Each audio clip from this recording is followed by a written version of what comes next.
Oi, oi, bom dia, Tati.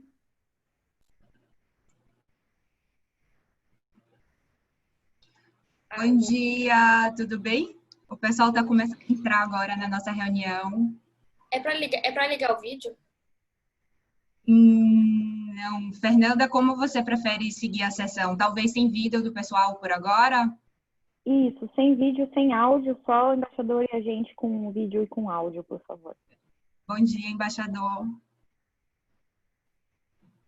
Vou desligar minha câmera também. Acho que o embaixador Recupero está sem. Ah, agora Bom sim, dia, ligou. tudo bem? Bom dia, embaixador, bom Como dia. vai? Tudo bem? Tudo bom, graças a Deus, e o senhor? Tudo ótimo, né? Vamos ver se hoje temos sorte. É verdade, hoje a gente se cercou de todos os cuidados redobrados. A gente trocou o É, software, eu parece, sentei aqui, eu parece sentei boa a aqui. imagem, né? Eu acho que está Parece bem. que sim, eu sentei aqui ao lado do modem, hoje esperamos que nenhuma surpresa pelo caminho, né? Eu também estou aqui ao lado, né? Pô, Como é que maravilha, você quer embaixador. começar? Porque como nós já tivemos a parte introdutória, né? Eu acho que é melhor pegar a pergunta mesmo, né? Fazer alguma pergunta para dar início, né? Exatamente. Então, antes de mais nada, embaixador, queria agradecer muito pela disponibilidade do senhor, né, pela boa vontade em complementar, né, fazer a parte 2 dessa aula. Os nossos alunos ficaram muito felizes com essa oportunidade, vários estão se conectando aqui, vários ainda estão se familiarizando com o Zoom. A todos os alunos, queria dar as boas-vindas, né, agradecer pela participação. Lembrando que nós estamos gravando, então aqueles que não puderem ver ao vivo vão poder assistir depois lá na nossa plataforma. E eu queria solicitar aos alunos que mantivessem os microfones e as câmeras desligados. E eu, embaixador, vamos conduzir a nossa sessão. A sessão deve durar por volta de 1 hora. A gente também não quer ocupar demais o embaixador Recupero, né, que gentilmente está fazendo parte aqui de mais uma atividade nossa. E como ele mesmo acabou de falar, a ideia é que a gente possa reservar esse período para direcionar as perguntas que vocês fizeram da última vez e que não puderam ser respondidas. Então, o embaixador fez uma exposição e chegou até a responder uma outra questão, mas eu juntei aqui, eu fiz um compilado, inclusive reunindo perguntas que fossem semelhantes, para que a gente pudesse direcionar ele. Então, embaixador, a minha sugestão é que eu comece fazendo as perguntas e aí o senhor responde e nessa 1 hora a gente tenta cobrir tudo que for possível. Pode ser? Não, está ótimo. Bom dia a todos, a todas que estão nos ouvindo. Eu também fico satisfeito que o outro dia nós ficamos frustrados, né, de não poder realmente desenvolver até o fim a conversa, mas agora é a oportunidade de dedicarmos só a perguntas, né, porque não teremos mais a necessidade de uma introdução. Então, eu fico à disposição. Você pode dar a partida aí, começamos e vamos ver, né? Porque a minha experiência com essas sessões de perguntas e respostas é que, infelizmente, muita gente espera quase que até o fim para fazer uma pergunta, né? Quando aí já não dá mais tempo, quando faltam 5 minutos e tal. Então, eu sugeriria que quem tem alguma dúvida já faça a pergunta a partir de agora, né? Porque no final talvez não dê mais tempo, né? Exatamente. Então, olha só, a gente vai começar com as perguntas que já tinham sido pré-direcionadas e que eu tenho listadas aqui. Enquanto o embaixador vai respondendo a essas perguntas, caso alguém queira acrescentar mais alguma dúvida, já vai enviando essa dúvida pelo chat, porque assim nós vamos mesclando essas perguntas da lista inicial com essas eventuais novas perguntas. E aí, sem mais delongas, então, embaixador, eu já vou começar aqui pelas primeiras questões que os alunos deixaram. E até fazendo uma ponte com a nossa última aula, o senhor se lembra que havia alunos interessados em saber qual era a experiência de negociação mais difícil, né, em que o senhor tinha participado e tudo mais, e também as negociações mais marcantes da carreira do senhor. E o senhor, naquela ocasião, contou, né, o caso da negociação do Rio, né, aquela que tem até o episódio, né, dos braços que sangraram, o senhor contou toda aquela história, e eu gostaria de acrescentar, já lembrando desse episódio, se o senhor destacaria mais alguma como sendo uma negociação que marcou a sua carreira, né? Então, tem várias perguntas que vão nesse sentido, querendo saber de alguma outra experiência que o senhor tenha considerado marcante, impactante ou inesquecível.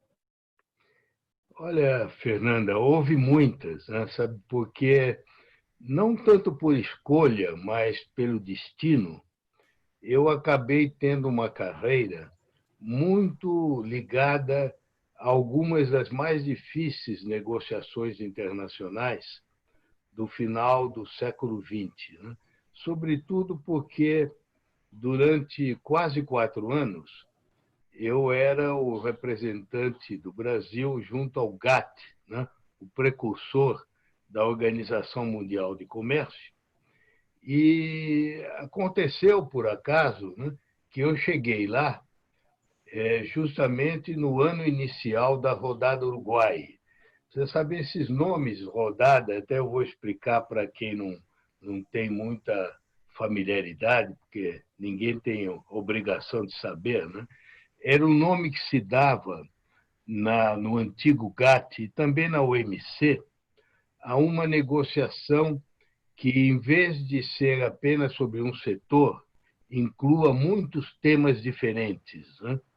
E, em geral, esse tipo de negociação dura vários anos e quase sempre acaba se prolongando muito além da data que tinha sido fixada de início para terminar, né? Por exemplo, antes da rodada Uruguai, houve uma famosa rodada, a rodada Tóquio, foi nos anos 70. Eu não participei dela, né? E ela também deveria ter terminado numa determinada época e acabou se prolongando anos e anos e anos, né? Ela só terminou quase na década de 80, em 1979, se não me engano, né? Aliás, eu quero explicar aqui para os que estão acompanhando que o nome que se dá à rodada, em geral, tem a ver com o lugar em que a rodada foi lançada, porque no antigo GATT, como na Organização Mundial de Comércio, para começar uma negociação, é preciso que haja um consenso, né? Que todos os países estejam de acordo, não só em termos gerais, né? Existe até um documento que fixa quais são os temas que vão ser objeto de negociação, né? Quais são os aspectos, as modalidades dessas negociações, os objetivos, as datas, é tudo previsto com antecedência. E, em geral, se leva anos até chegar a um consenso se deve ou não começar uma rodada de negociação, porque, uma vez iniciada, é difícil do país se retirar, né? Então, é um compromisso muito complicado. E, em geral, essas rodadas são lançadas numa grande reunião que se faz num determinado país. Por isso é que tem rodada Tóquio, rodada Uruguai, porque ela foi lançada em Punta del Este, em 1986, né? E a outra que até hoje não terminou, que começou em 2001, é a rodada Doha, que foi lançada em Doha, né? Eu estive em quase todas essas reuniões, né? E quando cheguei a Genebra, em 87, a rodada Uruguai estava começando. Essa foi, de todas as histórias das negociações comerciais, a mais completa e abrangente. Ela compreendia 15 grupos negociadores, isto é, eram 15 assuntos diferentes, né? Desde agricultura até tarifas sobre produtos industriais, propriedade intelectual, serviços, questões de investimento, produtos tropicais, era muito, muito variado, né? E isso até tornava a rodada muito complexa, sabe? Porque cada um desses temas exige uma especialização enorme, né? Alguns deles, como antidumping ou direitos compensatórios, você tem que estudar anos e anos com livros para conseguir entender os conceitos básicos, né? Comigo até aconteceu um fato curioso que eu vou contar porque mostra como é a vida, né? Em toda a minha carreira, eu nunca tinha cuidado de negociação comercial, porque eu lidei sempre com temas políticos das Américas, né? Eu fui, durante muito tempo, né, trabalhei na Argentina, conheci bem aquela problemática nossa que vinha desde o Império, né? Os problemas do prata, com o Uruguai, com a Argentina, com o Paraguai, né? Depois eu fui, durante anos e anos e anos, o chefe da divisão que cuidava de todos os vizinhos amazônicos, desde a Bolívia até as Guianas. Eu conheço esses países todos, né? Eu devo ser talvez o único brasileiro ainda em vida que fui 5 vezes a Paramaribo, a capital do Suriname, em menos de 3 anos. Acho que isso deve ser um recorde do Guinness Books of Records, porque é difícil encontrar alguém que já tenha ido a Paramaribo, como alguns dizem, né? Então, eu estive em todos esses lugares, né? E eu imaginava que a minha carreira seria sempre assim, porque eu terminei no Itamaraty como chefe do Departamento das Américas, né? Que era englobava toda a área. Mas depois que eu me tornei assessor do Tancredo Neves, né? E através dele eu fui nomeado assessor, fiquei do Sarney, né? E quando eu quis sair, eu já estava há 10 anos no Brasil. Você sabe que normalmente o diplomata fica 2 anos e pouco, e depois sai, né? Eu estava há 10 anos no Brasil, né? Quando eu quis sair, eu queria ir para um posto em que eu ficasse próximo de a minha filha mais velha, que morava em Paris. Ela mora até hoje em Paris. Ela lida com arte contemporânea, né? E ela tinha ido para lá uns anos antes. Então, eu queria não ficar tão longe. E, na verdade, o posto que havia era a nossa missão em Genebra, né? Que, na época, era chefiada pelo embaixador Paulo Nogueira Batista, né? Ele já faleceu, né? Pai do economista, né? Foi um grande diplomata brasileiro, né? Eu relutei muito, né? Porque eu sabia que, embora o posto representava o Brasil em todas as organizações da ONU, desarmamento, direitos humanos, questões vinculadas à OMS, agora de saúde, à Organização do Trabalho, tudo isso, mas naquela época, 80% ou mais do tempo era ocupado pelo GATT, pelas negociações comerciais. E essa era a única área que eu não tinha nenhuma experiência, né? Eu me lembro até que, quando eu era chefe do Departamento das Américas, eu tinha a tendência de ler todos os telegramas que vinham de todas as missões, inclusive da Ásia e da Europa. Já naquela época, quase ninguém fazia isso, né? Você tinha que gastar horas e horas. Mas eu fazia questão, eu lia tudo, menos os telegramas sobre comércio, porque eu achava muito chato, entende? Todas aquelas discussões sobre antidumping, né? Que eu confesso que eu, naquela época, não tinha o menor conhecimento. Eu conto isso a vocês para ver como a gente aprende, né? Quando eu fui nomeado, eu fiquei muito preocupado e eu resolvi, então, me preparar, né? Eu mandei vir lá da biblioteca do Itamaraty todos os livros que havia sobre o GATT. Não havia muitos, havia 3 ou 4, e eu li em inglês, né? Tudo aquilo. Li tudo que vinha da delegação em Genebra, os discursos, para treinar, porque eu não tinha experiência, né, de falar em inglês numa negociação. É claro, eu tinha um conhecimento, como todo mundo tem, né? Mas eu não tinha experiência de uma reunião com 70, 80 países, né? De falar sem um texto escrito, né? Então, eu conto isso a vocês para mostrar que ninguém nasce como uma espécie de talento acabado. Tudo se aprende, né? Eu fiz um esforço enorme, né? Só para contar a vocês, eu pegava os discursos do Paulo Nogueira Batista em inglês e eu lia em voz alta. Eu ficava até lá na minha casa, em Brasília, lendo aquilo em voz alta, né, para treinar. Né? Depois, eu tentava escrever. Eu tenho um bloco até hoje, o outro dia eu encontrei, em que eu escrevia todas as expressões em inglês que eu não conhecia, essas expressões de negociação, né? Quando você responde. Né? Então, eu fui treinando. Eu conto isso porque tudo a gente aprende, compreende? É uma arte, que isso faz parte da arte de negociação. Né? Porque as pessoas pensam, mas como é que se aprende isso? Se aprende estudando. Né? É claro que depois, chegando lá, eu aprendi muito vendo os outros. Né?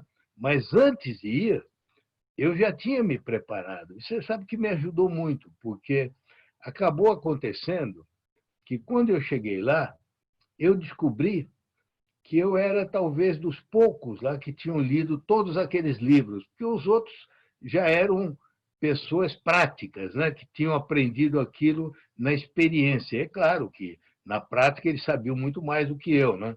Mas eles não tinham, muitas vezes, um embasamento teórico. Eu conhecia todos os precedentes. Né?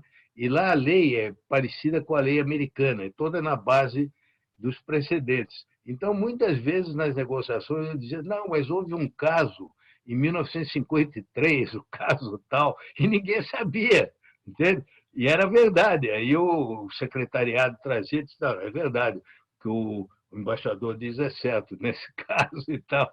Então, isso me deu uma vantagem enorme. Por aí você vê o que eu queria extrair daí, sabe? É uma lição para quem está começando a vida, né? É que o que a vida me ensinou, sabe, Fernanda, e todos que me ouvem, é que se você quiser ter sucesso na vida, você tem que ser bom naquilo que você faz. Né? Naquilo que você escolher, meio ambiente, agricultura, direitos humanos, você tem que saber, tem que ler, tem que ser competente, tem que estudar, tem que treinar, porque para quem quer se realizar através do trabalho, que é o nosso caso, a maioria, né? Que nós não temos pistolão, não temos proteção e nem nada, o caminho é você se tornar indispensável, compreende? Você chega num ponto em que os outros não podem prescindir do teu trabalho, né? Porque você sabe de coisas que os outros não sabem, você sabe fazer, resolver problemas. Né? Então, eu fui me treinando nisso, compreende? E fui aprendendo. Só para vocês verem como, às vezes, o começo é difícil, eu vou contar uma história que me marcou muito. Eu cheguei em Genebra em novembro de 1987. E a rodada Uruguai já tinha começado os meses antes e estava se preparando a reunião de Montreal, que ia ser no ano seguinte, em dezembro de 88, e ela chamava-se Midterm Review. Era uma reunião de meio caminho, porque ela deveria consolidar os avanços. Então, ela já estava se acelerando. E no GATT antigo, como hoje ainda na OMC, havia um mecanismo que eu acho que eu até mencionei aqui outro dia, que eu quero contar a vocês outra vez, porque mostra como é que são as coisas na realidade. Né? Em tese, na OMC, todos são iguais. Na vida, como na OMC, como no GATT, alguns são mais iguais do que outros. Né? Então, tem alguns países que têm um peso excepcional, né? E que influenciam muito as decisões. Né? E, em geral, as decisões eram tomadas num pequeno grupo. Chamava-se uma reunião da Sala Verde, Green Room. Green Room. Era uma sala que era pintada de verde, por isso que tem esse nome. E nessa sala, o diretor-geral do GATT, ele convocava apenas os embaixadores sem assessor. Você não podia entrar com ninguém. os embaixadores de um número muito escolhido de países, que variava um pouco, mas não passava mais de 9 ou 10. Né? A maioria dos outros, não era, às vezes nem sabia que havia uma reunião, porque as reuniões não eram públicas, entende? Não era uma coisa muito transparente. E essas reuniões se faziam para romper o impasse, quando havia um problema que não se conseguia avançar. Aí, naquela reunião, que era informal, né, que não ia ser nada registrado, as pessoas podiam botar as cartas na mesa, dizer, não, eu estou disposto até a retirar minha objeção se o embaixador americano retirar a objeção àquilo que eu quero em tal coisa. Havia uma pequena negociação num grupo pequeno. Né? Quando se chegava a um consenso, era interessante porque mostra como tudo era planejado, não se deixava nada ao acaso. Aí, no final, o diretor-geral, que era o Arthur Duncan, o suíço, né? Que, aliás, falava muito bem português, porque, quando criança, ele tinha morado em Portugal com o pai dele, que era industrial têxtil, e ele falava português com sotaque português de Portugal, né? Falava muito bem. E ele, então, no final, ele dizia, olha, eu acho que nós chegamos a um consenso, então vamos fazer o seguinte, nós vamos convocar uma reunião formal do grupo de negociação e nessa reunião, quando a gente abrir, você, fulano, você pede a palavra. Você pede a palavra e diz, senhor diretor-geral, eu queria fazer tal proposta.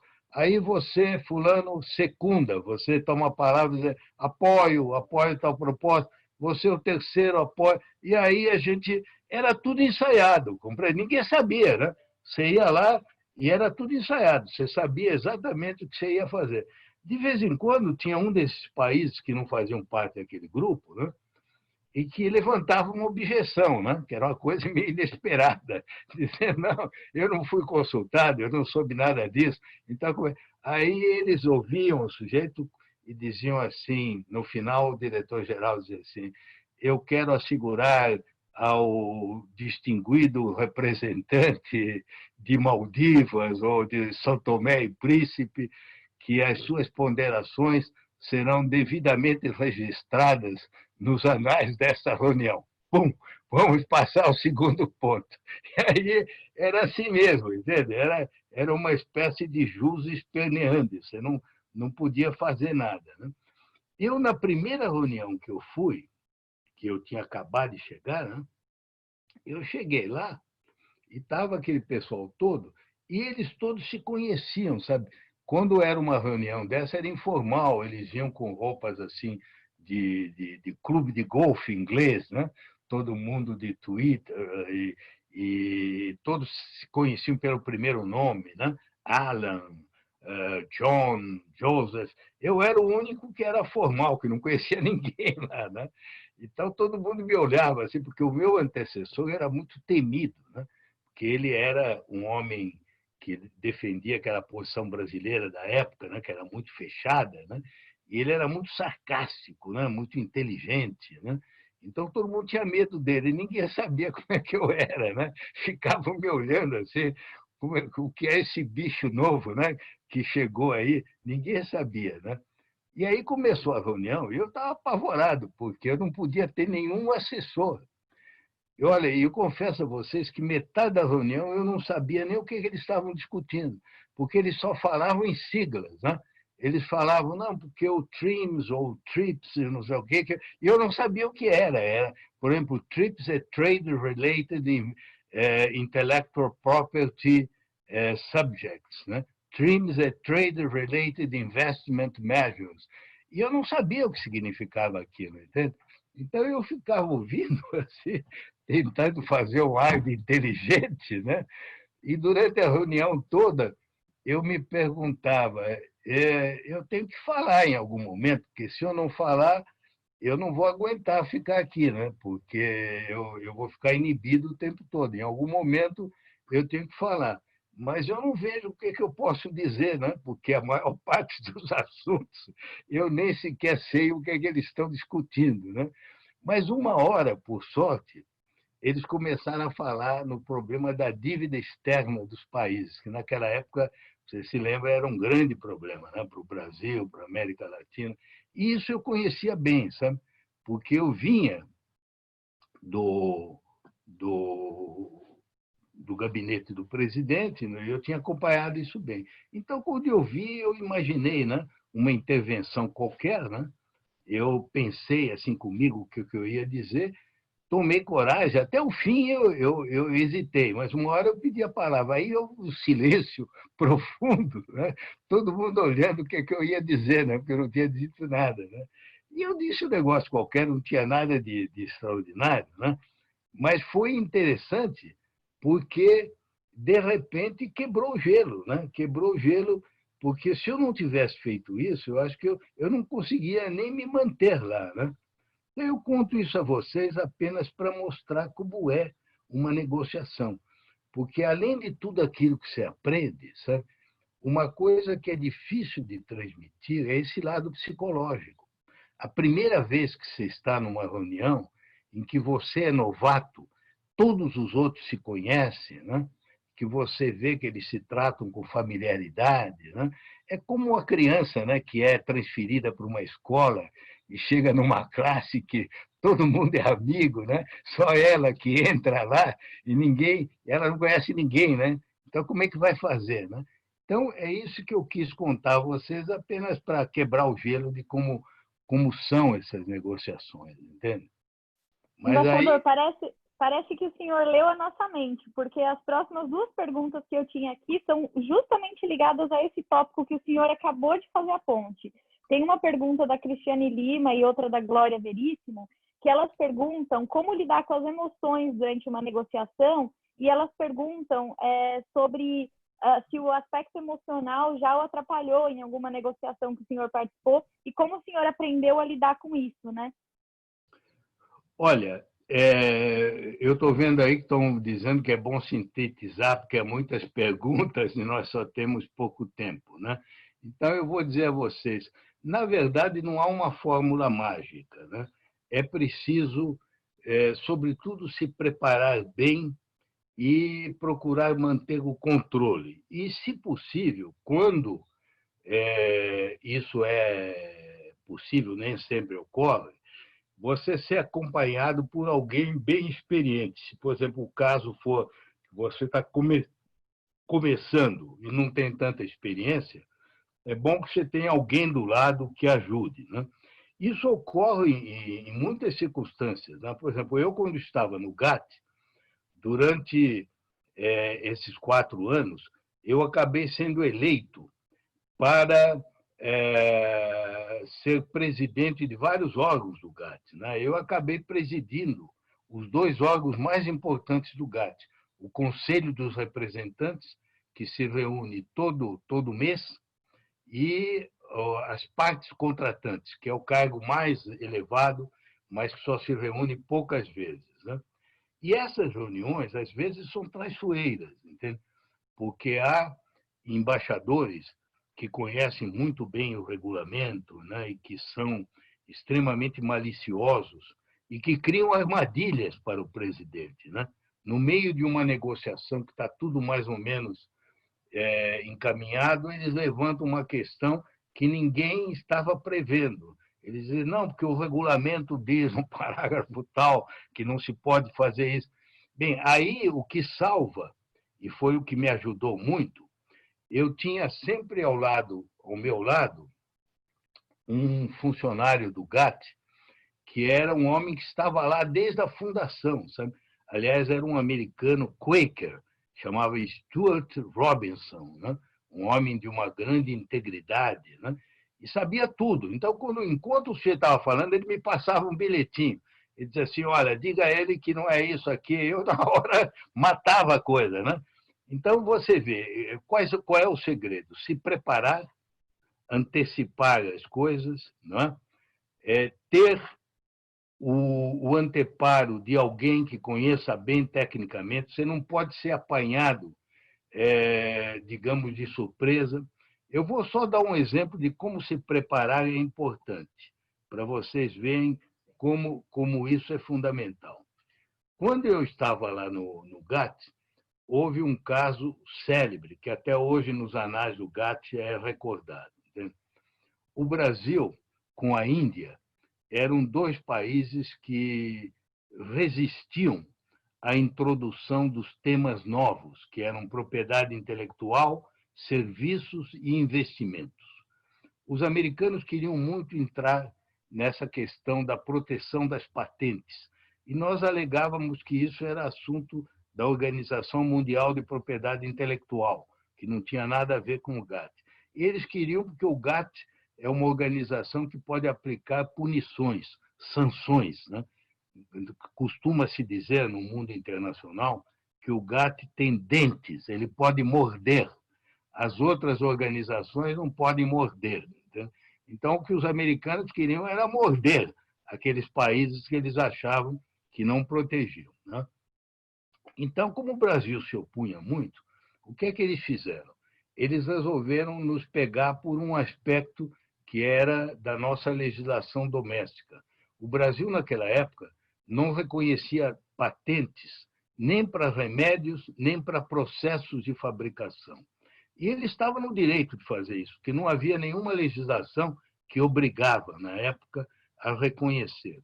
E, na verdade, isso não incomodava as empresas, porque já naquela época, 85% do mercado brasileiro de remédios estava nas mãos das multinacionais, né? O que provava que aquilo não prejudicava. Mas os americanos, alegando que nós estávamos violando os direitos americanos, aplicaram sanções a uma série de produtos brasileiros. A palavra nem é mais sanções, porque eram coisas unilaterais e ilegais, como o Trump faz hoje. Né? Eles colocarem 100%, né, tarifas nos produtos brasileiros que cresciam mais as exportações para os Estados Unidos. Né? Aí o Brasil queria levar isso a um julgamento. Você sabe que no GATT tem... Eu estou contando isso porque mostra o que é a negociação, entende? Não é um caso fora de negociação. O Brasil queria levar isso a um julgamento, porque nós tínhamos certeza que, se houvesse o julgamento, o Brasil ia ganhar, porque era uma violação, como eles dizem, né? Prima facie. Né? Lá se usa muito essas expressões latinas. Né? Prima facie quer dizer de primeira aparência, né? É uma violação clara de um dos artigos do GATT, que eles não podiam aplicar aumento de tarifa de uma maneira unilateral. Mas, naquele tempo, quando um país pedia para se fazer um julgamento, você sabe que o julgamento no GATT, como na OMC, é feito por um painel, né? Uma espécie de um tribunal que se organiza, né? Com 3 membros. Né?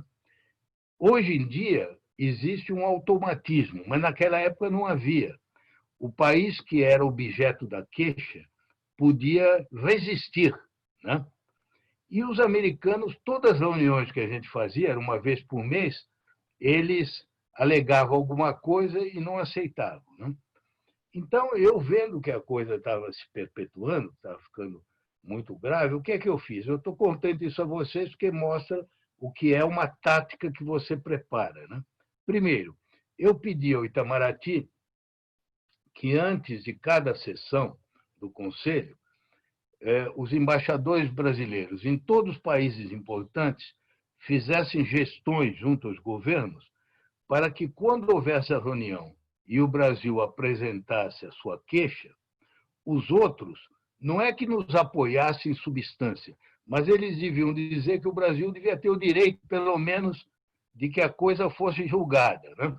Então, cada uma das sessões ia aumentando o número de países que falavam em favor do Brasil. Né? Estava ficando uma pressão grande sobre os americanos. Né?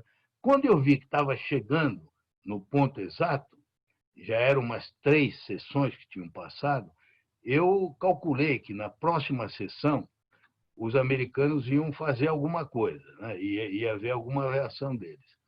E eu imaginei que eles iam ter uma reação muito dura, porque você sabe que o estilo americano de negociar é muito agressivo. Né? Os Estados Unidos, você tem que estar acostumado. Eu lidava muito com canadenses e americanos. Os canadenses perto dos americanos são damas, né? Embora em substância eles possam ser tão duros como os americanos, eles são muito agradáveis, né? São como os ingleses, né? Os americanos não, os americanos você às vezes é obrigado quase que a brigar, né?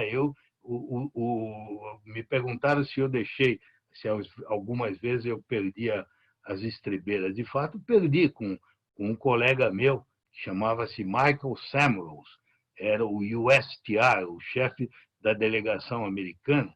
Eu várias vezes em reuniões lá tive quase que chamá-lo a briga, né? Assim, quase de discussão de um xingar o outro, né? Porque eles eram muito agressivos, né? E nessa reunião eu imaginei que ele ia ser agressivo. Eles tinham a mania de dizer que nós éramos que os países que não respeitavam a propriedade intelectual eram piratas, né? Então eu imaginando que ia haver alguma coisa desse tipo, veja você, eu antes da reunião eu escrevi tudo o que os americanos, o que ele provavelmente ia dizer, entende? De pirataria e tal. Eu deixei tudo preparado. Eu fiz uma pesquisa, né? Quando chegou no dia, eu cheguei lá, apresentei a queixa brasileira, fiz um discurso inteiramente correto, né? Numa base jurídica, sem ofender os Estados Unidos, sem nada, né?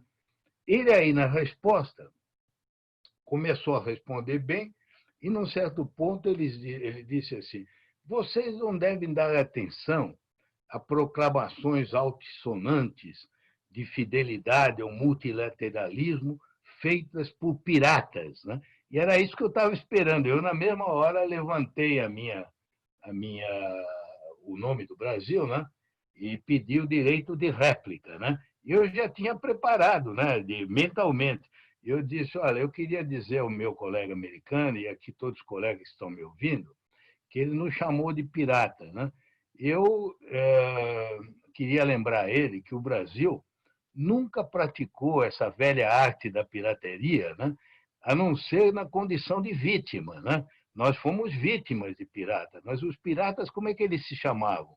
Cavendish, Drake, Morgan. Eu tinha uma lista de todos os piratas que eram todos nomes ingleses, né? Morgan, aí a sala caiu em gargalhada, né?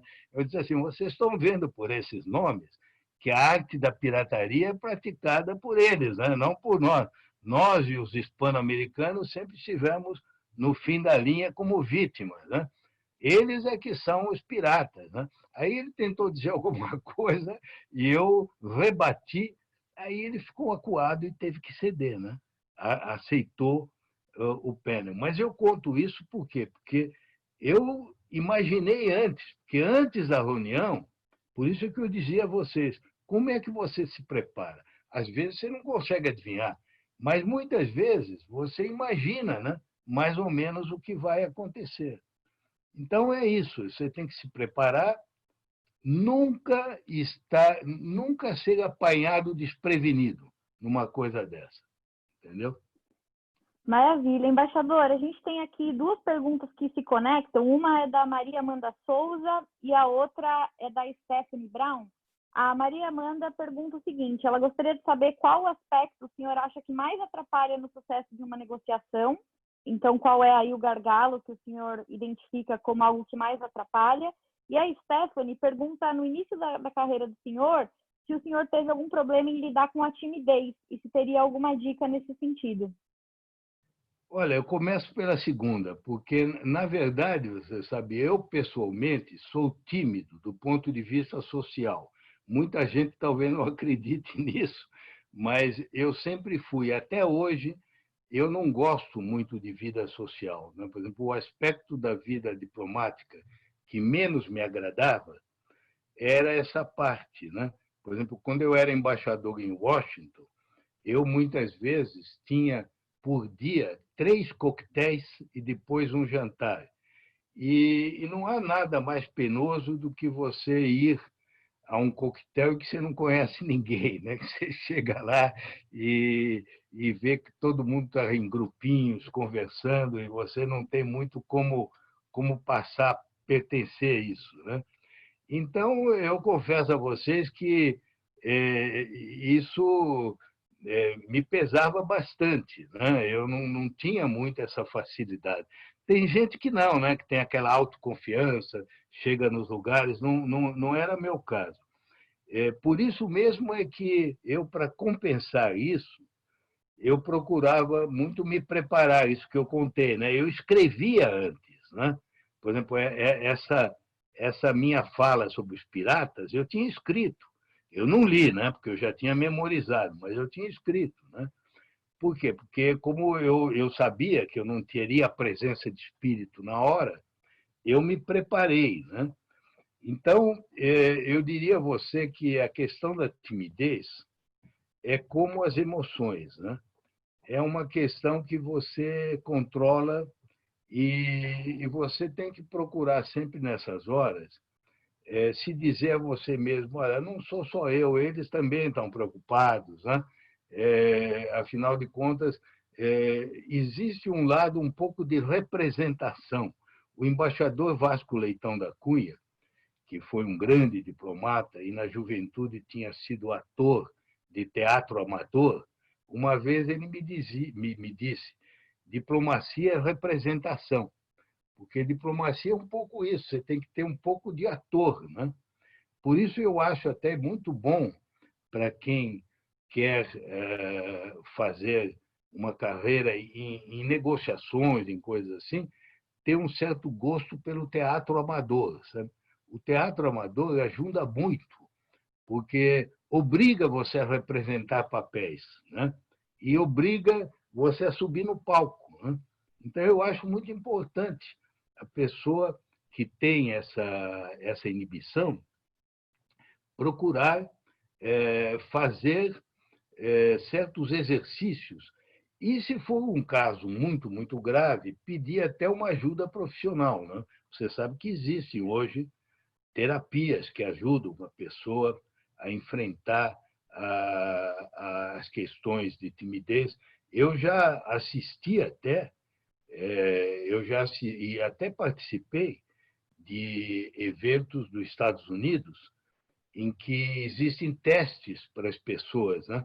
Para se dominarem nas emoções. Há pouco tempo atrás, eu participei até uma espécie de um curso desse tipo, em que me mostraram as técnicas que eles usam para fazer as pessoas superarem isso, né? Agora, quanto à primeira parte da outra pergunta, as questões que podem fazer arruinar uma negociação são várias. Eu não sei se haveria uma só que seria a mais grave, né? Mas eu diria a vocês mais ou menos o seguinte. Primeiro, a gente tem que pressupor que todos que estão negociando em boa fé, o que nem sempre é o caso, né? Você sabe que há negociações que são convocadas mais para inglês ver, né? Porque um dos lados não quer chegar a resultado nenhum. Então, não adianta o que você faça, as concessões que você faça, que o outro vai sempre encontrar algum pretexto para não chegar a um acordo. Então, pressupondo que haja boa-fé e que os dois lados estejam querendo mesmo chegar a um resultado, eu diria a vocês que talvez o obstáculo mais comum e mais frequente é a pessoa exagerar na dose, entende? É aquilo que se diz, o excesso de esperteza acaba prejudicando a pessoa que quer ser esperto demais, entende? Porque você tem que encontrar o ponto de equilíbrio. Você não pode ser ingênuo, né? Não pode chegar e ceder imediatamente, né? Você tem que ter, para isso, uma preparação. Eu já disse antes, na última sessão nossa, que não convém nunca, numa negociação, você de saída pôr na mesa a tua última posição, ou a tua quase última posição.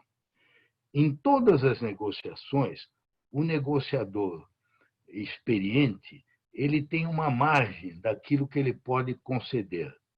E também não pode ser uma margem muito, muito estreita, ele tem que ter uma margem razoável, né? para poder ceder um pouquinho, o outro também ceder e ir chegando a um ponto, né? Aquele que chega e diz, olha, essa minha posição é pegar ou largar, é um mau negociador, né? Porque provavelmente o outro não vai aceitar, né? Agora, existe também uma variante dessa posição, que é aquele que acha que o outro sempre pode ceder mais. É por isso que eu estava dizendo, exagerar na dose, né? Porque eu lembrei a vocês, da vez anterior, o conselho que me deu o ministro Tiago Dantas, né? Que na vida, como numa negociação, você nunca deve cometer o erro de deixar o teu adversário encurralado, sem uma saída honrosa. Você não pode fazer isso. Porque se você fizer isso, você corre o risco dele virar a mesa, entende? Ainda que seja ruim para ele, né? Você diga, você não pode recusar, porque senão vai acontecer isso e isso, mas o sujeito pode ficar tão desesperado que leve às vias de fato, que é o que ninguém quer, né? Então, é preciso sempre deixar uma válvula de escape, né? Você não pode querer humilhar o adversário, né? Uma das coisas que eu aprendi, isso eu aprendi com o Benjamin Franklin, entende? O Benjamin Franklin, eu li quando eu tinha 10 anos de idade, a autobiografia dele, uma versão, claro, mais adaptada, né?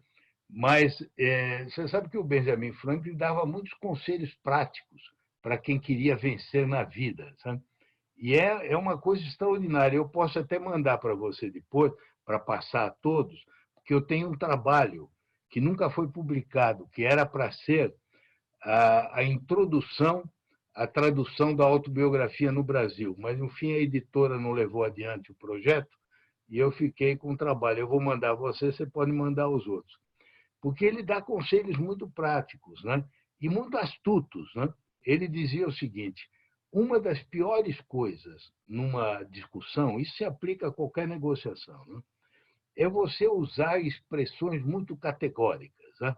Dizer, não, porque eu sei, porque eu tenho certeza, porque as estatísticas provam, porque a verdade da ciência está comigo, porque isso, obviamente, aliena o adversário, entende? Você fica numa posição muito categórica, de muita soberba. Então, ele diz, olha, o melhor numa conversa é sempre você ter uma atitude de humildade, de dizer, olha, me parece, eu tenho impressão, vocês não me levem a mal, eu posso estar errado, mas eu creio que não é bem assim. Então, sempre expressões que atenuem a força da afirmação, entende? Porque uma afirmação muito agressiva produz no outro imediatamente uma espécie de reação química desfavorável, entende? E por isso é muito importante na conversa, na negociação, um outro conselho que ele dá é a pessoa dizer, tentar se colocar na posição do outro. Dizer assim, olha, eu compreendo o seu ponto de vista, eu sei que vocês estão numa situação que, da perspectiva de vocês, a coisa, vocês não veem como eu vejo, mas façam um esforço para se colocar na minha posição, vejam também o meu lado, né?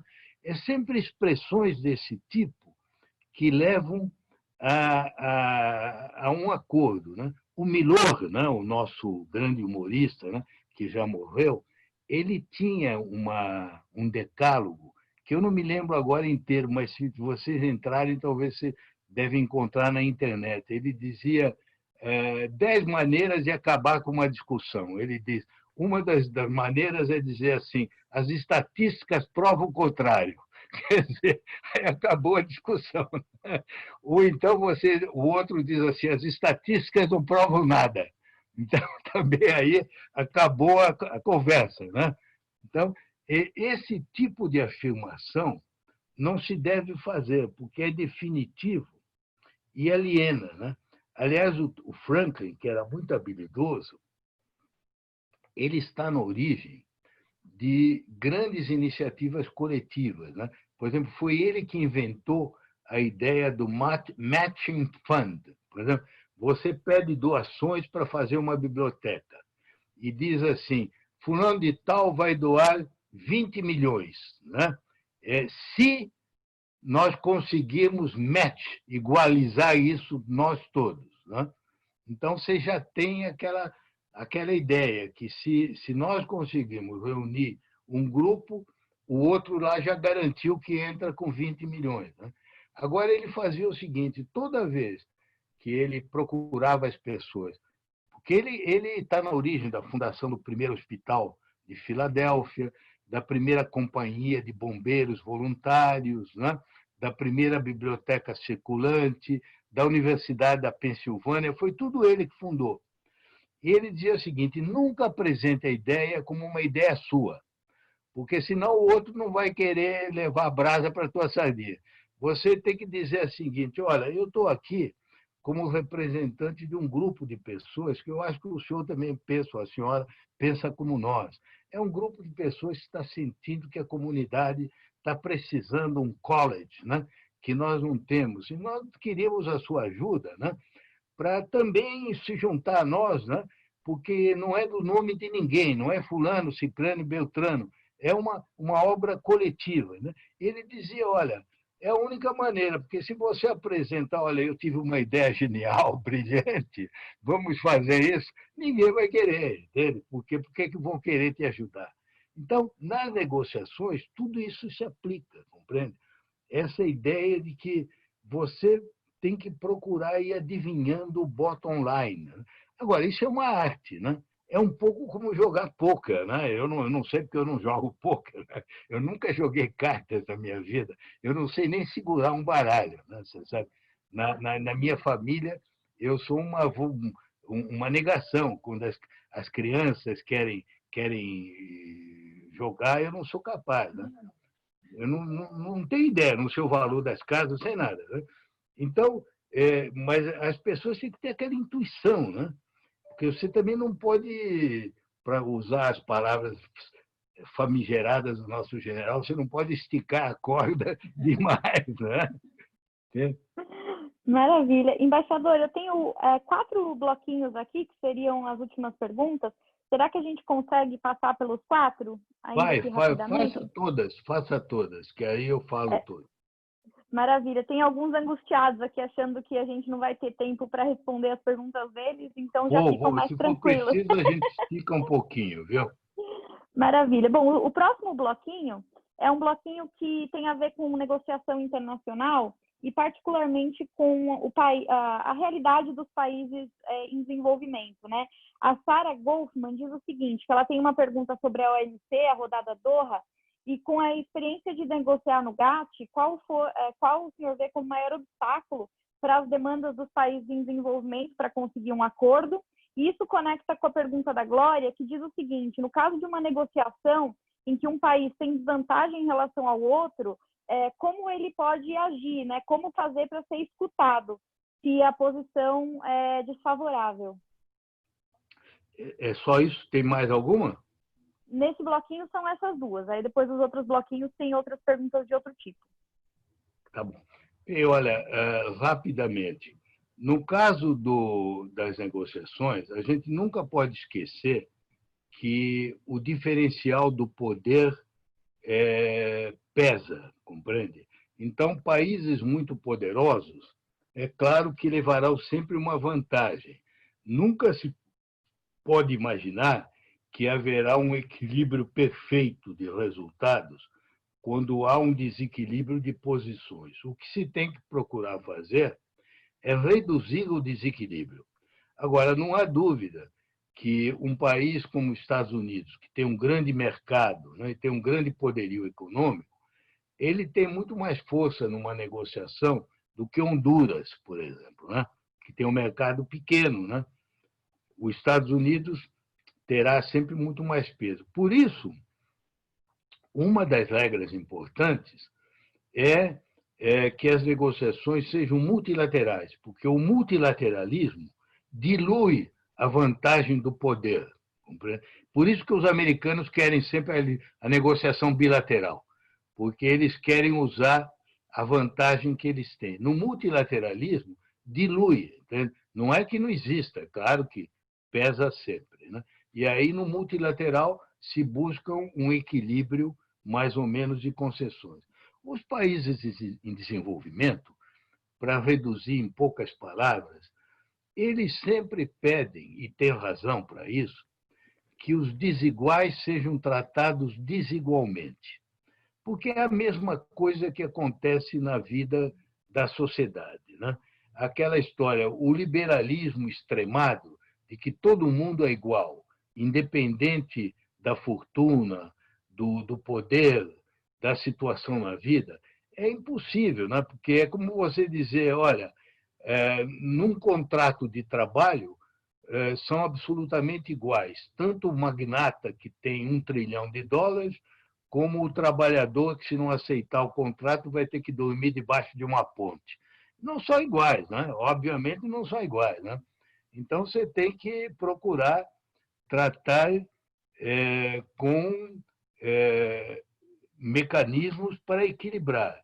No antigo GATT, nós conseguimos, através da UNCTAD, que foi iniciou isso, o Raul Prebisch, o chamado tratamento especial e diferenciado para os países em desenvolvimento. O que significa isso? Que os países em desenvolvimento, que têm uma estrutura econômica mais frágil, numa negociação, eles não são obrigados a conceder tanto como os outros. Se os outros, por exemplo, concederem uma redução de tarifas de 20%, os em desenvolvimento podem reduzir apenas a 8% ou a 5%, né? Ou fazer escalonado. Se os outros vão dar isso em 5 anos, os em desenvolvimento precisam de 10, 15 anos. É isso, entende? Que você... E é claro que essa que é a dificuldade, porque países como os americanos, sobretudo agora, eles não querem aceitar isso. Eles querem tratar todo mundo como se todos fossem iguais. É o caso do Trump, entende? Essa que é a dificuldade. A outra dificuldade grande é a agricultura, porque em agricultura, não todos, mas a maioria dos países em desenvolvimento tem vantagens comparativas. Já os desenvolvidos só conseguem competir com subsídios, porque eles pagam os agricultores. E eles não querem abrir mão disso, porque aí também é importante a pessoa não acreditar muito na ideologia, porque no Brasil toda hora vem essa conversa fiada de comércio livre, que nós aqui somos muito protecionistas, os outros são maravilhosos. Não é nada disso, não é verdade, entende? Os outros são também, protegem muito os seus agricultores, né? E naquilo em que eles têm problemas, eles são tão fechados como nós somos. Então, quem entrar numa negociação com essa mentalidade dos ultraliberais aqui está perdido, porque já perdeu a negociação, porque aí ele tem a cabeça do outro, né? Ele tem que ter a cabeça nossa, do interesse nosso. Beleza, maravilha. Agora a gente tem uma pergunta da Nicole. Ela pergunta, professora, pergunta para o embaixador quem decide sobre quem será o responsável por negociar no Itamaraty. Quando surge uma negociação bilateral, multilateral, são sempre os mesmos a negociar? Como eles se preparam e são designados? Olha, na verdade, o Itamaraty sempre teve um setor que era especialista no multilateralismo comercial. Pela razão que eu disse, porque é muito técnico, compreende? Você tem que conhecer uma porção de códigos e de leis, né? Na época do Celso Laffer, até se criou uma coisa nova que não existia, que era um contencioso, um departamento de contencioso, para preparar o país. Aí não é tanto negociação, mas nas disputas, que são quase como se fosse um tribunal. O Roberto Azevedo, esse que é diretor da UMC, começou a carreira nessa área.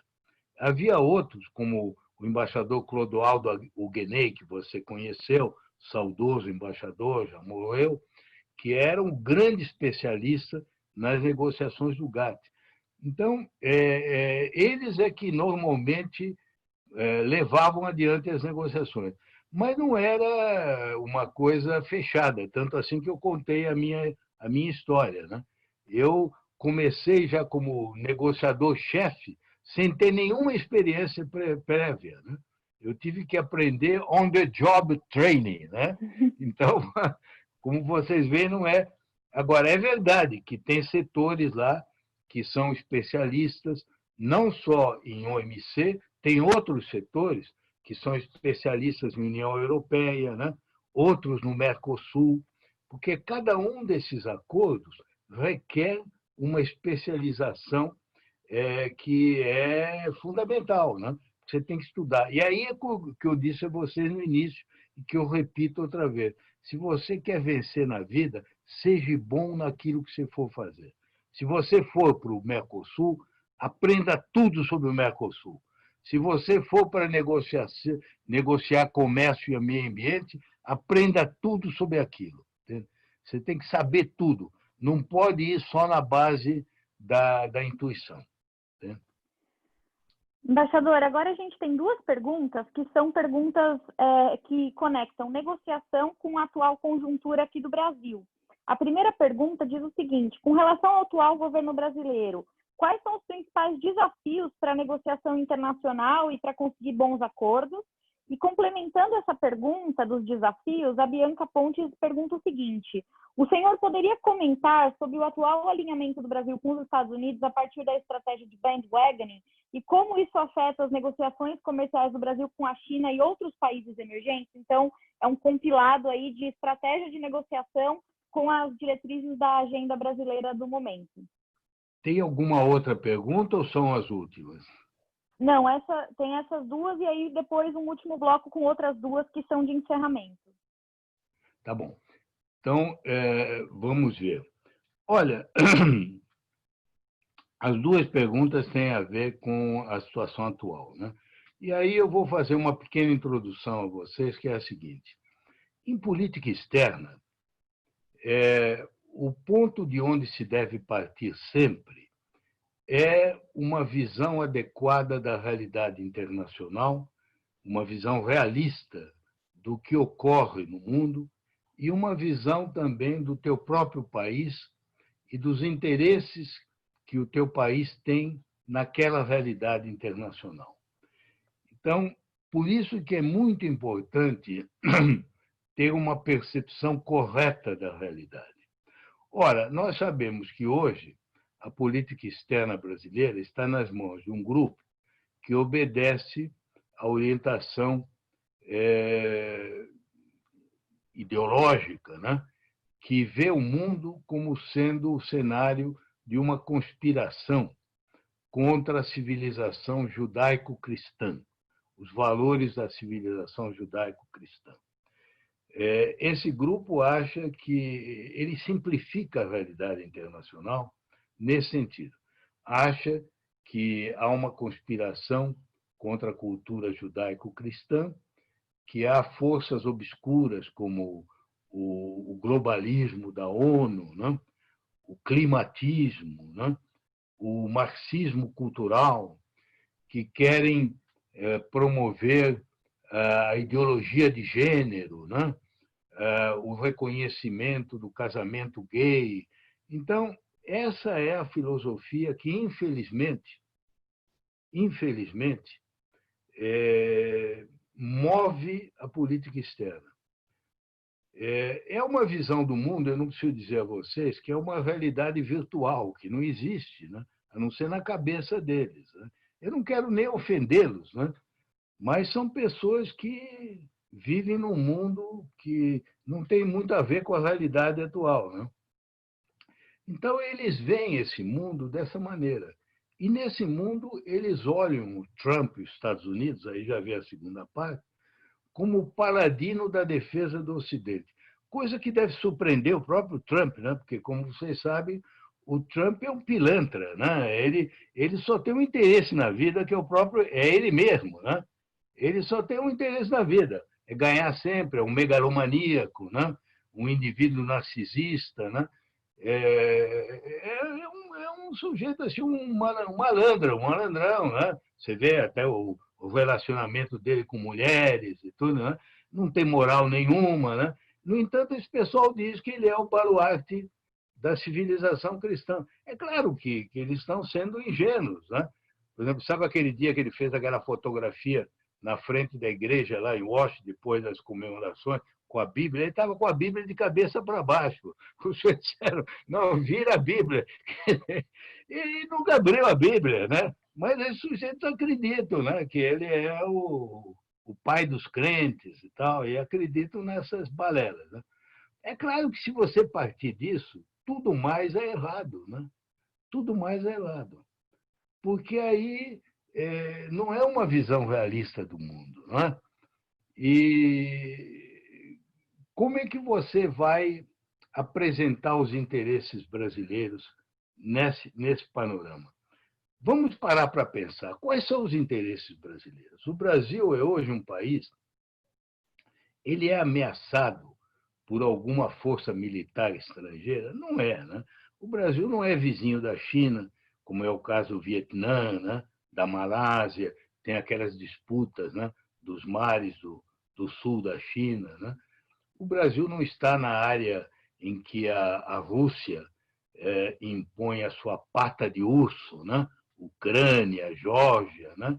É um país que não sofre ameaças de ninguém, né? Tem essa vantagem, é uma das características do perfil internacional do Brasil. Então, o Brasil ele não precisa de um protetor, né? Ele não tem um problema de segurança, né? Então, ele também não tem nenhum problema com vizinhos, porque todas as nossas questões foram resolvidas, né, há muitos anos. Não temos pendências e limites. Então, o que o Brasil quer do mundo? O Brasil quer instrumentos para se desenvolver, porque qual é o nosso problema? É que nós somos ainda um país subdesenvolvido, né? Vamos usar a palavra que merece. A gente fala emergente, mas a verdade é que nós somos subdesenvolvidos. Nós somos pobres, temos recursos humanos limitados, temos problemas graves de qualidade das instituições. Nós precisamos aprimorar isso tudo. É claro que o principal para isso é o nosso próprio esforço, mas nós precisamos também de mercados, né? De investimentos, de tecnologia. Então, a política externa brasileira deveria estar a serviço disso, né? De procurar projetar no exterior uma imagem que fizesse as pessoas quererem investir aqui, quererem ajudar o Brasil. E durante muito tempo era assim. Só que agora, com essa visão distorcida do mundo, nós estamos perdendo o nosso poder, porque nós não temos muito poder, né? O professor Nye, né? Joseph Nye, ele tem aquela famosa distinção que os países têm o poder duro, o hard power, que é o poder das armas, né? De impor, como os americanos têm, invadir o Iraque, né? Derrubar, enforcar o presidente do Iraque, né? Nós não temos esse poder, né? É óbvio que não temos. Né? E também não temos o poder que os americanos têm de sanções econômicas, né? Contra o Irã, né? Porque eles são uma grande potência, a moeda deles é a moeda que todo mundo usa, né? Então, o que o Brasil tem? Ele tem aquele chamado soft power, ou smart power, que é o poder da negociação, isso que nós estamos fazendo aqui, né? A negociação, aliás, é até interessante essa pergunta, mostra que a negociação é a fonte do poder brasileiro. O Brasil sempre resolveu as suas questões de limites negociando. Negociando ou então em arbitragem, que também é uma negociação, né? Porque você apresenta argumentos, né? Então, o Brasil sempre se esmerou nisso. Por quê? Porque não tinha outro meio. Se ele tivesse que impor pelas armas as fronteiras a 10 vizinhos, ia ser um problema permanente. O Brasil negociou, então ele tem uma situação em paz com todos os vizinhos, e por isso mesmo é que o Brasil desenvolveu esse soft power em meio ambiente, né? Tinha uma posição proativa, porque nós temos a floresta amazônica, temos uma grande reserva de água doce, de biodiversidade, mas isso na base de nós protegermos essas coisas, né? De repente, você tem um governo que destrói o meio ambiente, que é contra os povos indígenas, como disse agora o nosso futuro representante no Banco Mundial. Eu odeio essa expressão povos indígenas, odeio o povo cigano, né? Então, você sabe, o mundo não admira esse tipo de coisa. Hoje em dia, a imagem que um país tem no mundo depende do quê? De direitos humanos, de menos desigualdade, de tratar bem o meio ambiente, de promover igualdade entre mulheres e homens. É isso que dá prestígio a um país. Ora, em tudo isso, o Brasil, infelizmente, hoje está com notas muito baixas, né? Por isso, o Brasil está perdendo esse soft power. O pouco que tinha, que sobrava, era nas organizações financeiras, né? Porque no Fundo Monetário, no Banco Mundial, tinham pessoas técnicas, né? Agora vão mandar o nosso sábio, com C cedilha, né? O nosso sábio, né? Que nem português fala, né? Para diretor do Banco Mundial. Vocês já imaginaram isso? Ele é que vai nos representar, vai ser um ridículo internacional, não é verdade? E lá não é para mandar uma pessoa assim, né? Porque ele mesmo disse, não sou eu que estou dizendo, naquela reunião do gabinete, né, de 22 de abril, ele disse que ele é homem da militância. Ora, o Banco Mundial não é o lugar para o homem da militância. A militância é na Avenida Paulista, com a bandeira verde e amarela, né? Não é na sala de direção do Banco Mundial, não é verdade? Então, com gente assim, como é que a gente quer negociar, né? Negociar o quê, né? E, por outro lado, tem essa história da China, né? Você vê, nós, brasileiros, não devemos ter ilusões. Como dizia o general de Gaulle, os países não têm amigos, os países têm interesses. O general de Gaulle dizia que o Estado é um monstro frio, ele só vê o seu próprio interesse. Então, no mundo, nós não deveríamos olhar o mundo com a ilusão de achar que vão ter países amigos, entende? Os países têm interesses, e nesse mundo, o interesse brasileiro é estar bem com todos. Por quê? Porque nós não temos litígio com ninguém. Nós não queremos impor uma solução no Oriente Médio, né? Como os americanos querem, né? Nós não queremos impor uma solução nas ilhas do Mar do Sul da China, como a China deseja. Nós não temos esse tipo de problema. Entende? Então, por que nós vamos brigar com a China? Por que nós vamos brigar com a Rússia? Por que nós vamos brigar com o Irã, aprovando o assassinato daquele general no mês de janeiro? Sabe que o Irã é o maior comprador de milho do Brasil no exterior? Para que nós vamos hostilizar o Irã? O interesse brasileiro seria estar bem com todos, inclusive começando pelos americanos, mas na base do toma lá da cá, né? Nada de fazer uma concessão como nós estamos fazendo. Agora, você vê, eu vou contar a vocês só esse episódio que eu acho interessante. Episódio não, esse fato. Vocês sabem que no mês de maio, foi o último mês que nós temos estatísticas de comércio exterior, enquanto as exportações brasileiras para os Estados Unidos caíram em 41% e para a Argentina em 52%, para a China aumentaram em 35%. Entre janeiro e maio, e olha que janeiro e fevereiro, quando a Ásia estava debaixo da pandemia, né? Entre janeiro e maio, a única região do mundo para o qual o Brasil aumentou suas vendas foram os países asiáticos e a China. Para todas as outras áreas caiu. Então, tem sentido a gente hostilizar a China? Fazer imitação do chinês, como faz o Abraham Weintraub, né?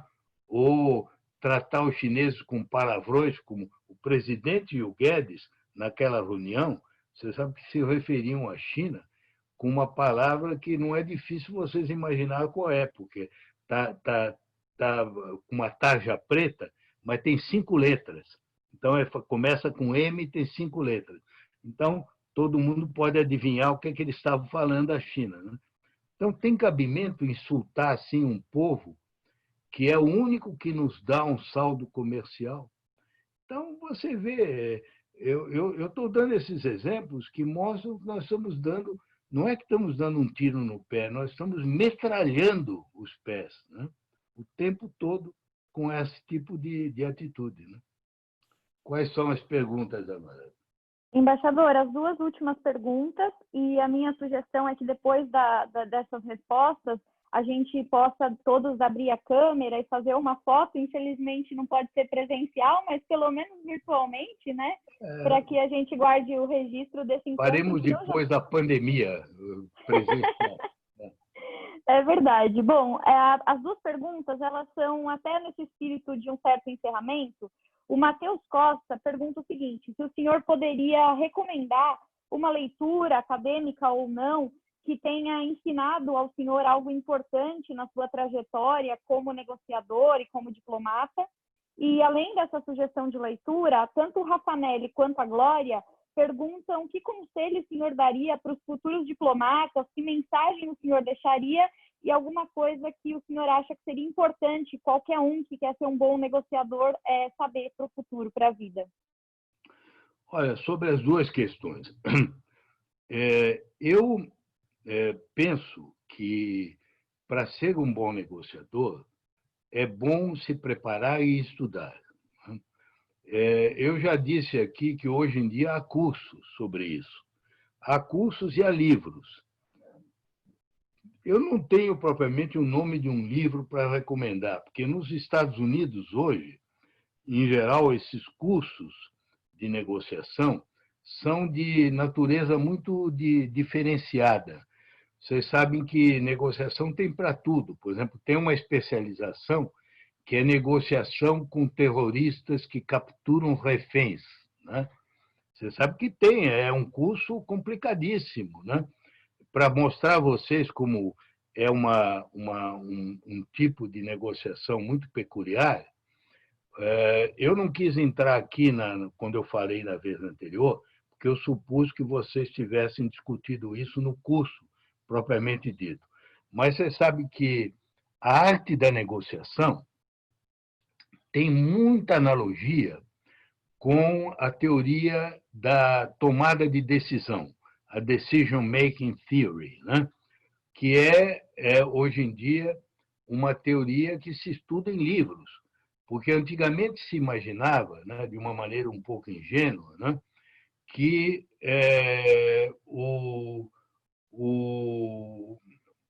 numa tomada de decisão, quando havia um problema, a pessoa deveria colocar na frente todas as soluções possíveis, né?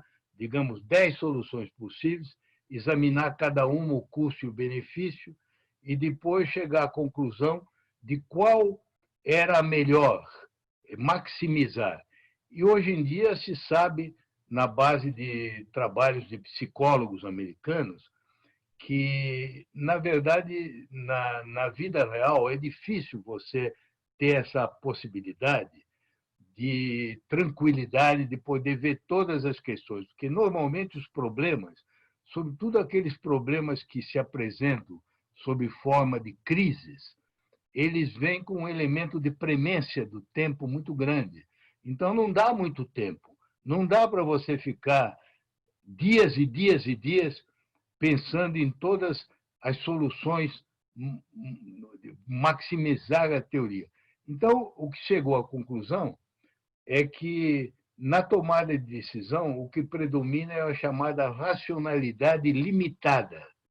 A racionalidade limitada significa o seguinte: você tem um problema, você começa a pensar quais são as soluções. No momento que você encontra uma que preenche o mínimo dos requisitos, em geral, você fica com aquela. Você não vai procurar aquela que é a ideal, porque a ideal vai exigir, talvez, você esperar 3 meses, e aí até lá acabou, não tem mais o problema, né? Então, você tem que aprender isso sob a pressão do tempo. Ora, isso ocorre muito nas negociações de reféns, Quando a polícia, por exemplo, vai negociar com um sequestrador, né, que ameaça matar e que está muito nervoso, né? Então, como é que se faz isso?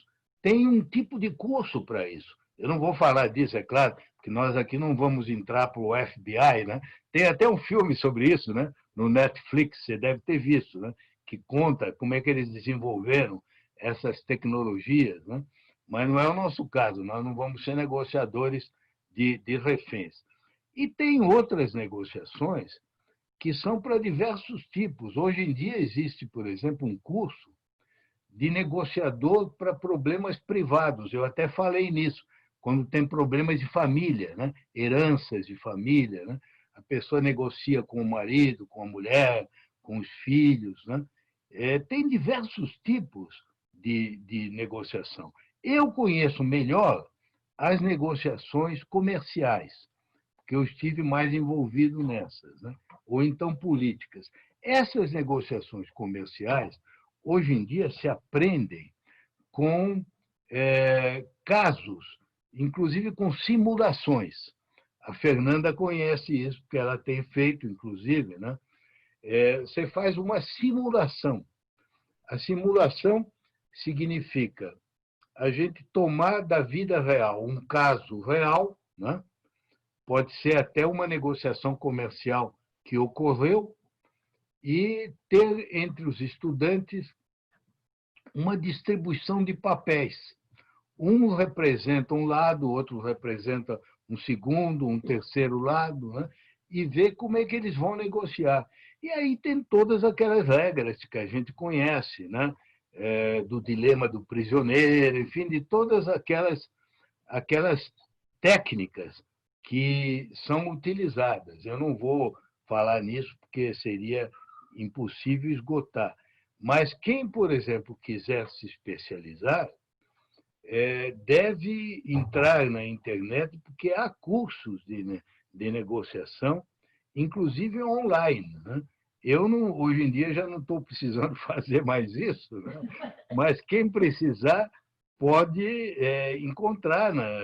Por exemplo, a Universidade de San Diego, essa que eu falei, ela tem agora tem um outro nome, mas eles têm curso só sobre isso, né? De como se aprende a negociar. Agora, além disso tudo, eu quero insistir muito naquilo que eu disse já antes, entende? Que o melhor, para mim, o que mais me ajudou foi, curiosamente, a autobiografia do Benjamin Franklin, porque ele dá conselhos de sabedoria prática. Se vocês puderem, leiam a autobiografia em inglês, porque aqui em português tem traduções muito ruins, que distorcem todo o sentido. Então, é interessante ler essa autobiografia, porque ele dá conselhos práticos para a vida, né? Até bem astuciosos, né? Sobre como é que a pessoa deve fazer. Eu vou dar um exemplo a vocês. Né? Ele tem uma carta que ele escreve para um jovem que quer subir na vida, que é muito pobre e que pede conselhos. E ele diz, olha, você deve procurar encontrar algumas pessoas que possam te ajudar, pessoas ilustres, né? Que têm muita influência, que podem te dar muitos ensinamentos.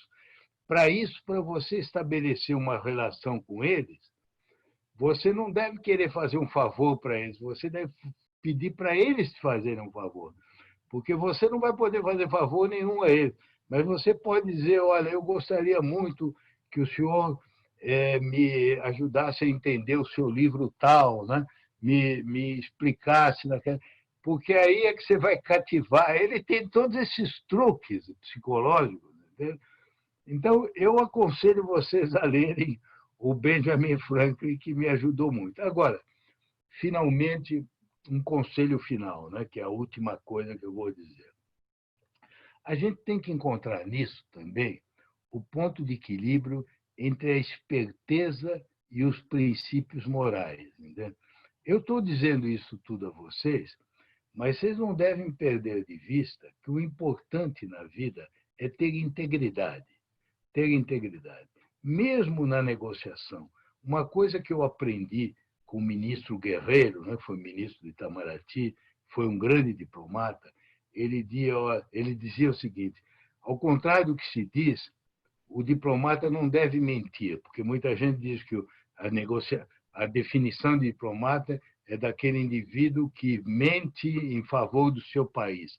Ele diz: não, o diplomata não deve mentir, porque a mentira te enreda sempre em complicações. E, sobretudo, o diplomata nunca deve ser dúplice. Ele não deve ter duas caras.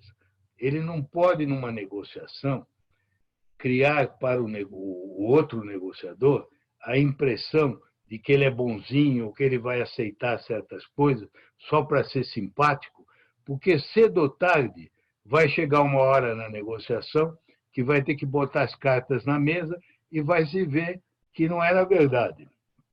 Então, ele diz: para você não ficar comprometido, é melhor nunca se afastar da verdade. Agora, a verdade não precisa ser apresentada de uma maneira contundente, né? Pode ser apresentada de maneiras que não sejam ofensivas, não sejam agressivas, como eu já disse antes. Mas a pessoa deve ser orientada por valores, entende? Por valores de honestidade, e, se não for possível, na base da honestidade, paciência, porque o outro não estava de boa fé, né? Mas é isso que se deve procurar sempre. Eu diria a vocês que o importante na vida é construir uma capacidade de ter êxito, mas na base disso que eu falei: trabalho duro, né? Preparação, simpatia, empatia com o outro, né? Eu tenho dito muitas vezes, entende? Uma das coisas que vocês não devem esquecer é jamais deixar de reconhecer o mérito do outro, inclusive do adversário do negociador. Porque uma das paixões mais destrutivas entre os seres humanos é o ressentimento. E o ressentimento brota com muita frequência da falta de reconhecimento. Por exemplo, uma pessoa que trabalha bem, que faz um belo esforço e que o chefe nunca reconhece, porque há chefes que têm aquela concepção errada, né, de que o bom chefe é aquele duro, né, que nunca diz uma palavra de reconhecimento, de gratidão. E ele acaba alimentando o ressentimento contra ele mesmo. Entende? Então, a pessoa não deve ser culpado de falsidade, né, de lisonja, né, de elogiar apenas pelo elogio. Mas, quando o outro merece o elogio, ainda que seja um adversário, ele deve admitir. Já me ocorreu muitas vezes em negociação eu dizer: olha, eu devo dizer que o meu adversário me disse aqui uma coisa que eu reconheço que ele tem razão. É verdade, eu não tinha pensado nisso. Então, essas coisas, a honestidade e, sobretudo, o reconhecimento, porque vocês devem evitar na vida criarem ressentimento em torno de vocês. E o caminho para isso é a empatia. No fundo, é o velho mandamento do amor ao próximo, não é? Do amor ao próximo, só que não é colocado em linguagem religiosa, né? Em vez de ser da linguagem religiosa, é essa simpatia que deve nos unir, né? Fora disso, vocês não tenham dúvida que os outros caminhos não vão levar vocês muito longe, não.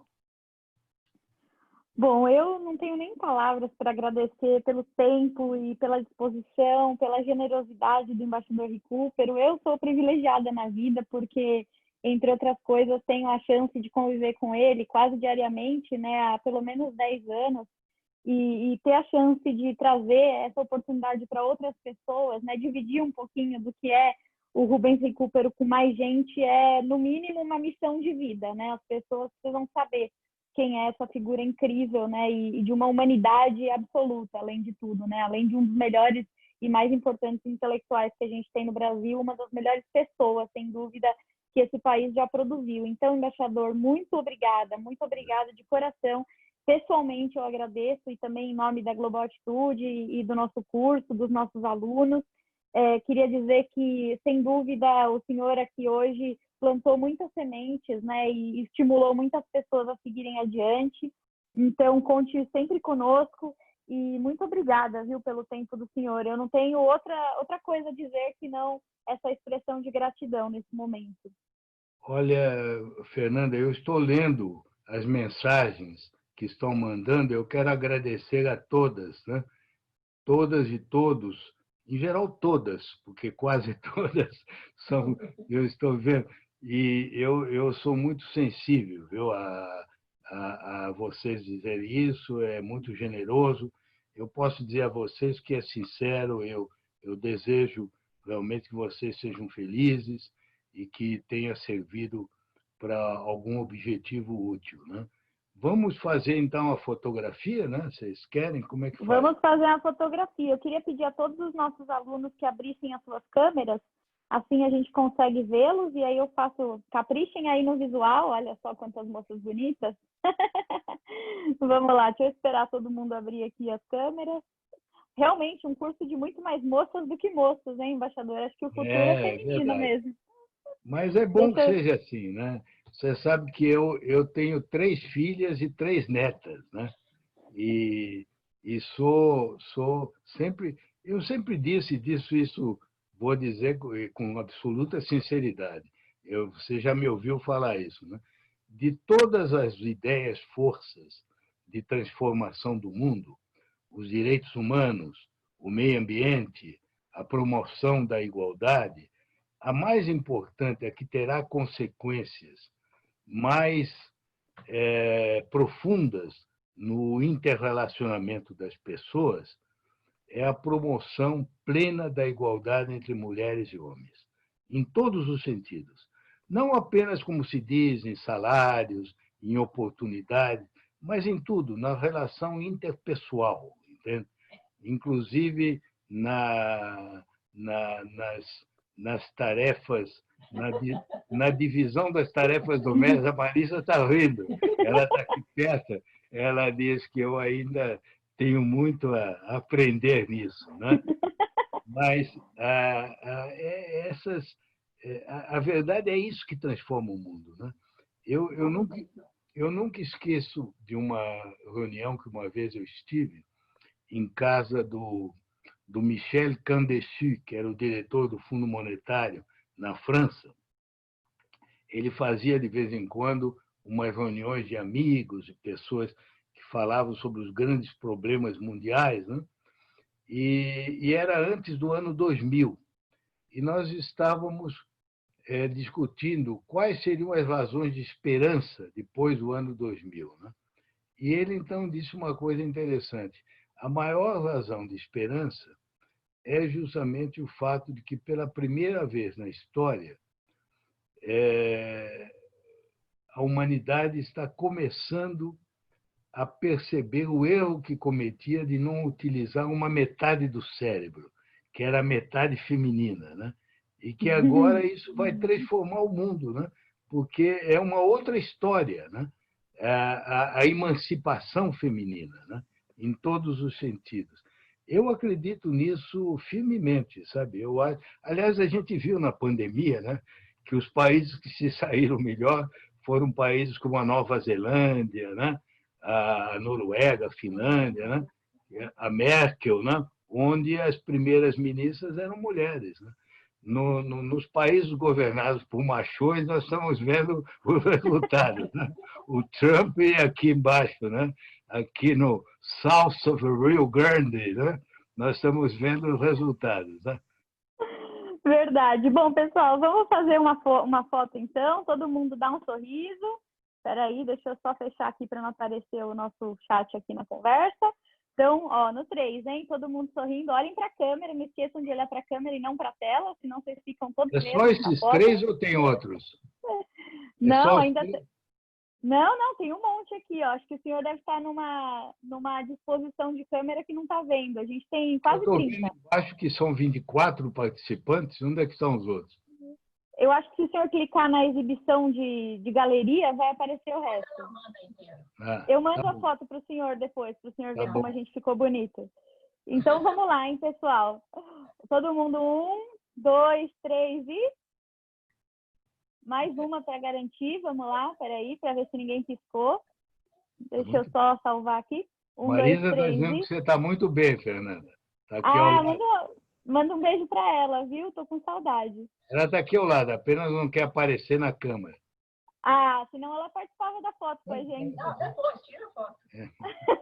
Então vai, mais uma para garantir. 1, 2, 3 e... Pronto, agora já tem 2 opções. Pedi para ela vir aqui para vocês verem. Olha, ela apareceu. Dona Marisa. Tá, tudo bem. Tudo bom com a senhora? Maravilha, gente. Queria agradecer muito de novo a participação do embaixador, deixar um beijo para a Dona Marisa, agradecer a nossa equipe que estava aqui o tempo todo ajudando a gente, a Tati pela Global, o Rodrigo que estava quietinho, mas estava aqui assistindo também a nossa aula, e a vocês, nossos alunos e alunas, né, especialmente alunas, muito mais moças do que rapazes, muito obrigada por passar essa sessão de sábado conosco.